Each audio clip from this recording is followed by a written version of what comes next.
So, there are moments in life when you realize you have drifted. Not necessarily because you stopped believing in God, but because slowly, quietly, your fellowship with Him became weaker. That was me. Now, for over a month, I stopped posting on MayVoices.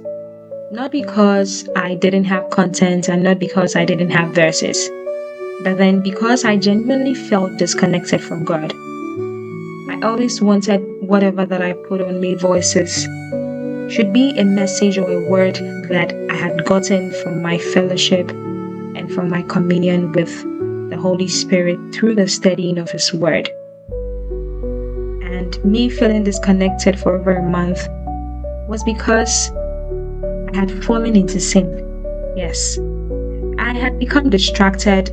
I got caught up in the world, in social media, in my own thoughts, in everything except genuine fellowship with Christ. And the painful part is this: when you drift long enough, even trying to come back feels difficult. You open the Bible, but then it feels mechanical. You pray, yet you feel empty. You want to return, but shame keeps whispering, you've gone too far. However, 3 days ago, by God's mercies, I joined a small fellowship group after seeing a pastor status inviting people to study the Word together. And that evening, we studied Matthew chapter 24. At first, I read the chapter casually and nothing seemed to stand out. But then later during the fellowship, as the woman of God began sharing what the Holy Spirit revealed to her, something shifted and broke inside of me. I realized I was not lost beyond restoration, that God was still calling me back. Matthew 24 talks about the signs of the end time: wars, false prophets, hatred, offense, cold hearts, affliction. And when you look at the world today, we are already seeing these things happen. Jesus says in Matthew 24 verse 8 that all these are the beginning of sorrows. The beginning, meaning things are only going to get more intense. But then the verse 13 struck me. It says that, but he that shall endure unto the end, the same shall be saved. And then we go to verse 22, which says that, except those days should be shortened, there should no flesh be saved, but for the elect's sake those days shall be shortened. Beloved, this generation desperately needs genuine fellowship with Christ.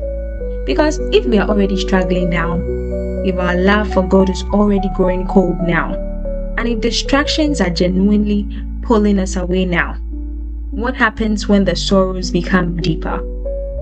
What happens when deception becomes stronger? And what happens when standing for Christ truly costs something? The Holy Spirit made me realize that our relationship with God cannot survive on occasional encounters. Now, just like a relationship between two people fades without communication, our spiritual lives also weaken when we stop spending time with Christ. Prayer matters. The Word matters. Fellowship matters. And remaining connected to God also matters. Because the truth is this: we cannot survive the last days disconnected from the one who is supposed to sustain us. And maybe someone listening feels exactly like I felt. Distant, ashamed, cold, guilty, trying to come back but struggling.